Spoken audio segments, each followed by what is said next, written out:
Salut, salut, de retour sur TPMH, touche pas à mon histoire, touche pas à mon humanité, de Zodiosphère. Alors, aujourd'hui, c'est le labarum anti-maçonnique. On va regarder ça. Un, 2, 3. Accrochez-vous, c'est parti. Statut de l'ordre. Déclaration de principe.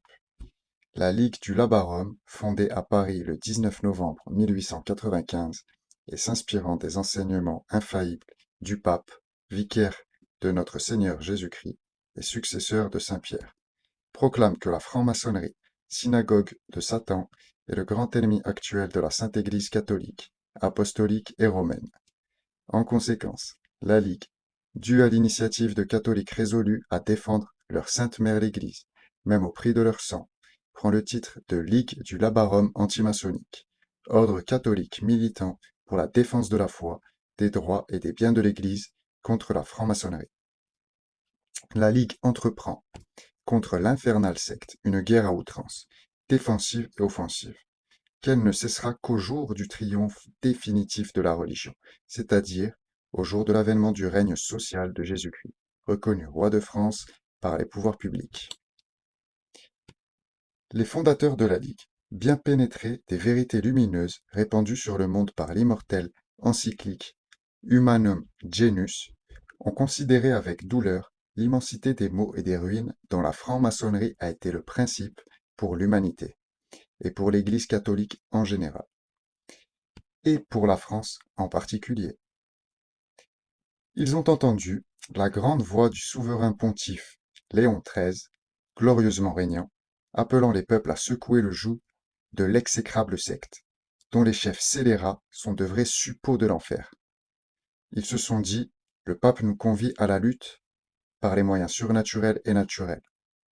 Nous ne serions pas dignes de notre nom de chrétiens si nous fermions l'oreille à son appel si pressant et déjà plusieurs fois répété.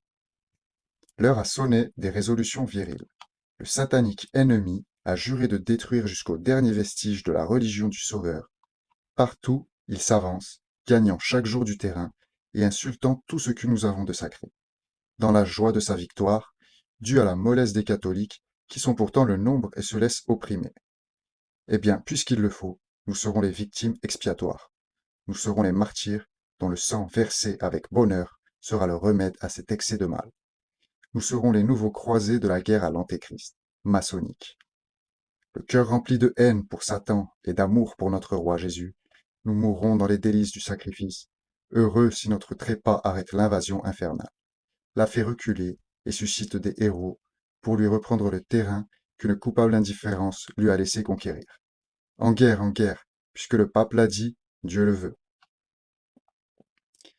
Voulant atteindre leur but par les moyens les plus pratiques de la piété et du dévouement, les fondateurs de la Ligue du Labarum ont approfondi et approuvé le programme d'études élaboré les 1er et 2 août 1895 par le Comité national français chargé spécialement de propager dans notre pays l'idée d'un prochain congrès antimaçonnique international, sous la présidence d'honneur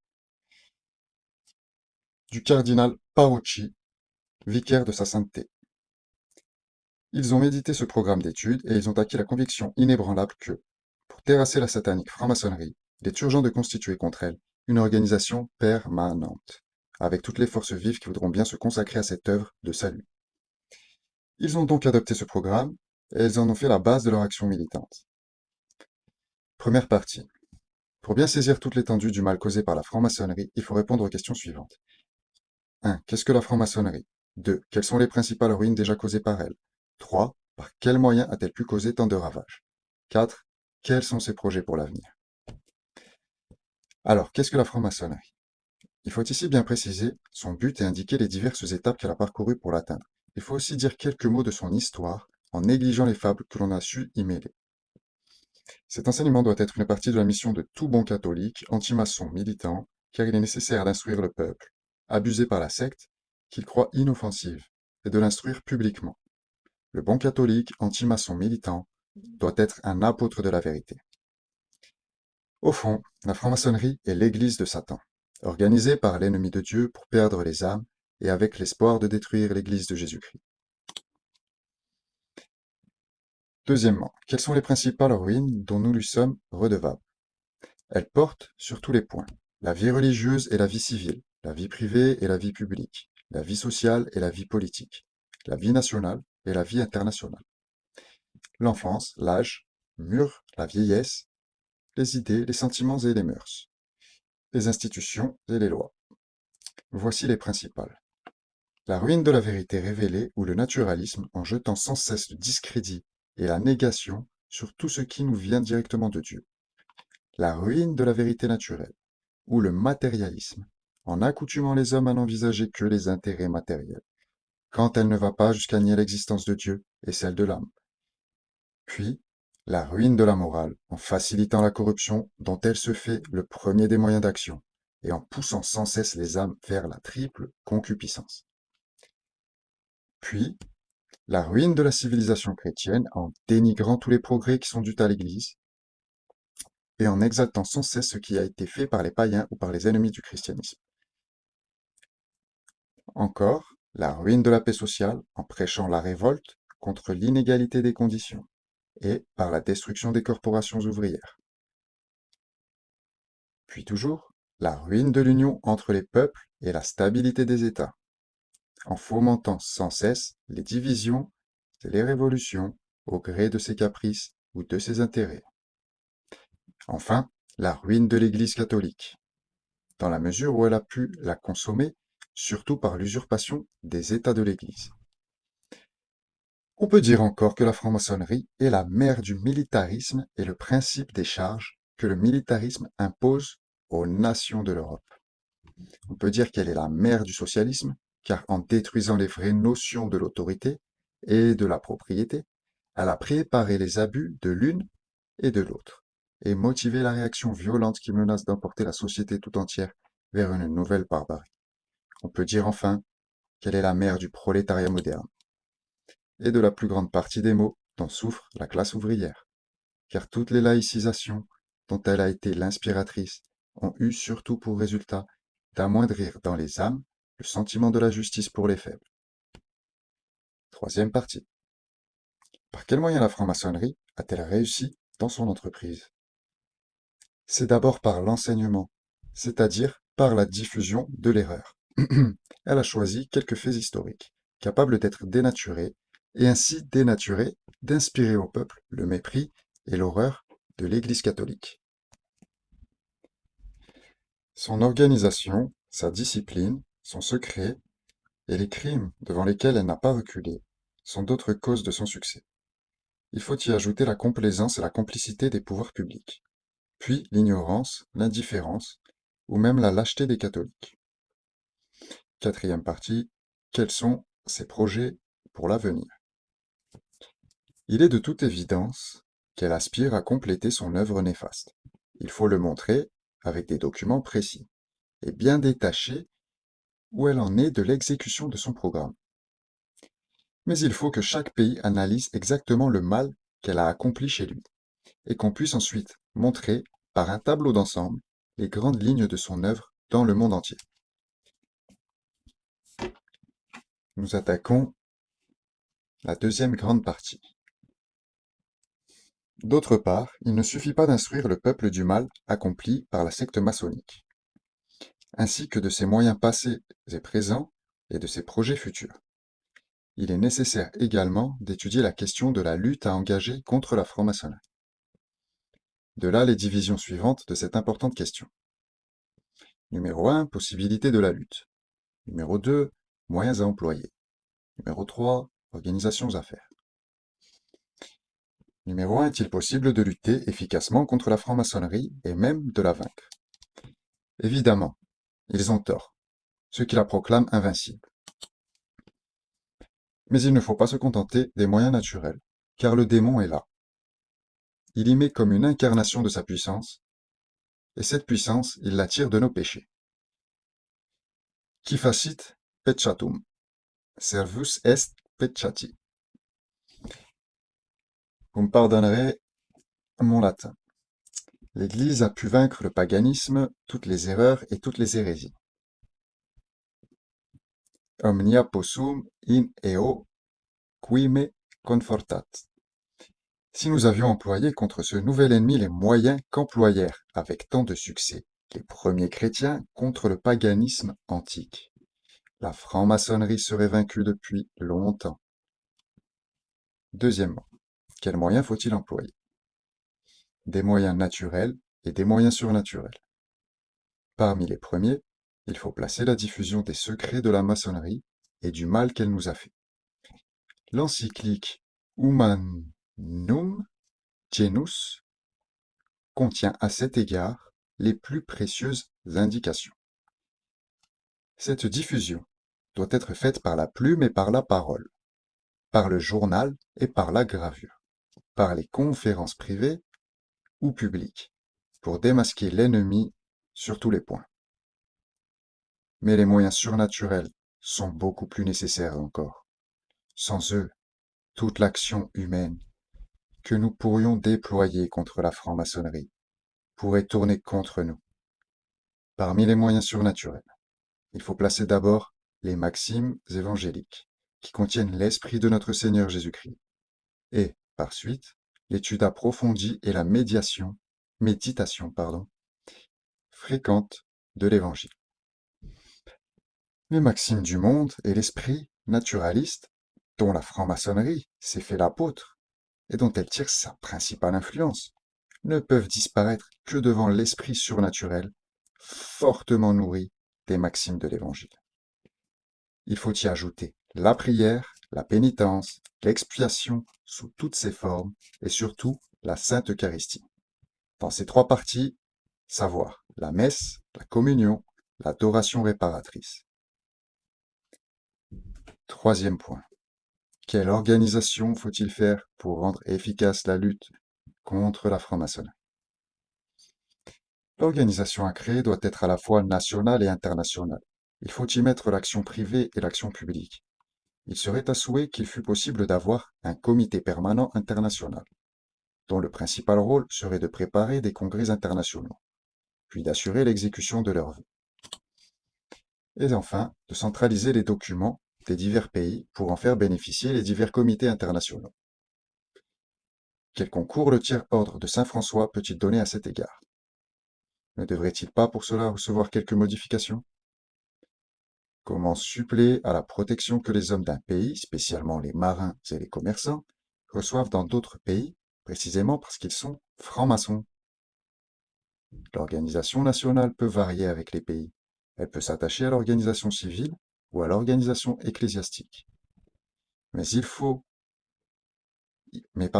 en faut une partout, et partout son but doit être de faire employer, avec autant d'intrépidité que de persévérance, les moyens naturels et les moyens surnaturels. En étudiant ce programme, les fondateurs de la Ligue se sont dit qu'il ne leur appartenait pas de proposer des modifications au tiers-ordre de Saint-François, et ils ont pensé qu'une organisation absolument nouvelle, répondant aux desiderata de ce programme, pouvait être créée sans délai, le péril maçonnique s'aggravant chaque jour davantage. Sans perdre de vue les intérêts généraux de l'Église et du Saint-Siège, ils ont songé à la France, leur patrie terrestre bien-aimée, où l'infernale secte installée officiellement au pouvoir en la personne du chef de l'État, de la majorité des deux chambres, des principaux ministres, des conseils élus, de la capitale et des grandes villes, et d'une multitude de hauts fonctionnaires, ne cache plus ses noirs desseins et annonce sans aucun voile, par les organes d'une presse radicale dont les rédacteurs sont membres des loges et arrière-loges, qu'elle aura anéanti avant 3 ans, tout d'abord, les congrégations religieuses, honneur et gloire de la nation.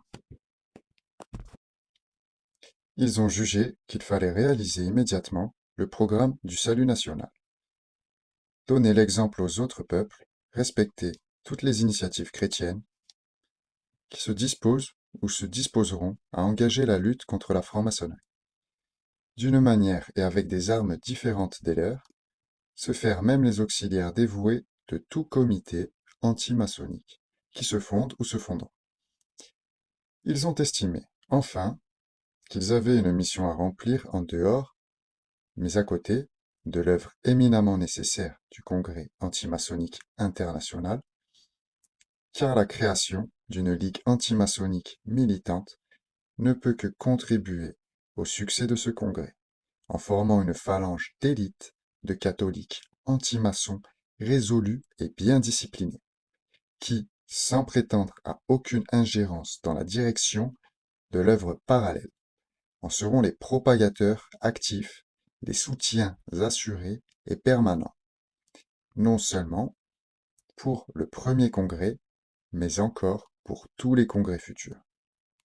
Chaque pays pouvant avoir une Ligue du Labarum, si le mode de fonctionnement du Labarum de France est apprécié comme étant d'une heureuse inspiration et rendant des services réels à la bonne cause, l'œuvre des fondateurs français pourra devenir universelle, être une véritable contre-maçonnerie.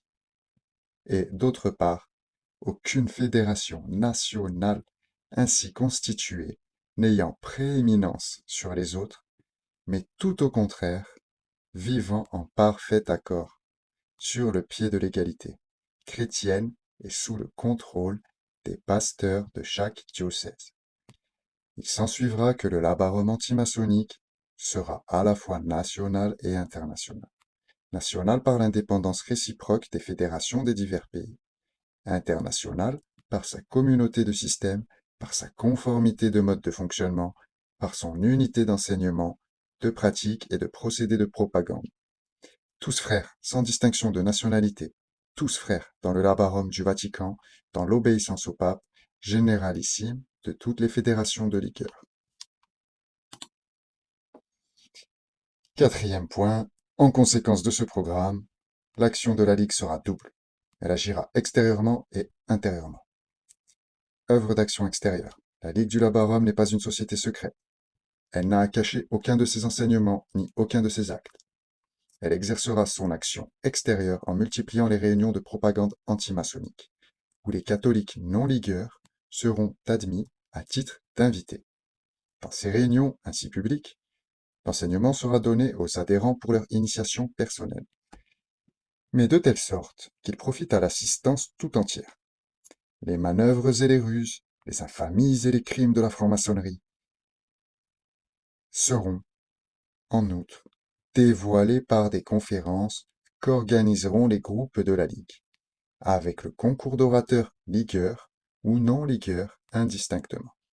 La Ligue du Labarum mettra, d'une façon constante, en pratique le précepte du grand pape Léon XIII, précepte qu'elle considère comme un ordre formel.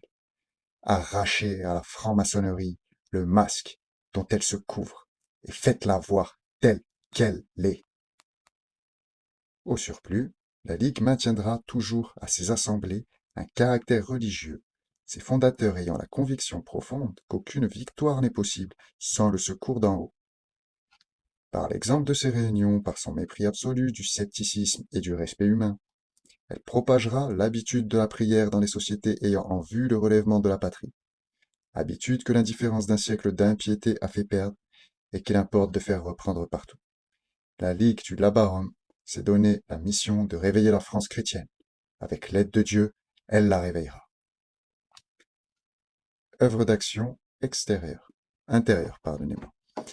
Tout en n'étant pas une société secrète, la Ligue du Labarum est une association circonspecte et discrète. Unie la prudence à la résolution, comme les chrétiens des premiers âges, qu'elle prend pour modèle. Faisant appel aux bonnes volontés de tous les catholiques dévoués, désirant fournir à tous le moyen de coopérer à son œuvre, même à ceux qui, par leur situation sociale, sont sous la dépendance d'un adversaire, oppresseur des consciences, la Ligue établit comme règle que chacun de ses membres aura un nom de ligueur, sous lequel seul il sera appelé dans les réunions et désigné sur les registres et procès-verbaux. Au dehors, chacun sera libre de se divulguer soi-même comme membre de la Ligue, mais nul ne pourra divulguer l'affiliation d'un autre ligueur, à moins de son consentement express. Pareille discrétion à l'égard des personnes sera demandée aux catholiques non ligueurs qui assisteront aux séances des groupes en qualité d'invités. Par contre, on leur fera bien savoir qu'elles peuvent raconter tout ce qu'elles auront vu et répéter tout ce qu'elles auront entendu dans les assemblées de la Ligue. La Ligue du Labarum ne veut pas se borner à répandre, par la publicité donnée aux assemblées plénières de ces groupes, l'enseignement antimaçonnique qui fera la lumière sur les manœuvres et les scélératesses de la secte qu'elle combat. Elle ne limite pas son plan de campagne aux actes de cette divulgation vengeresse, destinée à éclairer le peuple, s'il plaît à Dieu. Elle veut aller plus loin et plus haut dans son apostolat. Cette lumière qu'elle ambitionne de répandre au dehors, la Ligue entend en pénétrer ses adeptes, tant et si bien que chacun, peu à peu, devienne à son tour un foyer ardent. Elle veut chaque jour que chaque ligueur, frère ou sœur, labariste, s'en imprègne au point d'être en mesure de répondre, dans les conversations courantes, à toutes les objections des adversaires, de mauvaise foi et des indifférents aveugles qui s'obstinent à ne pas comprendre la gravité du péril maçonnique. Par ces initiations graduées et par la multiplicité des conférences instructives,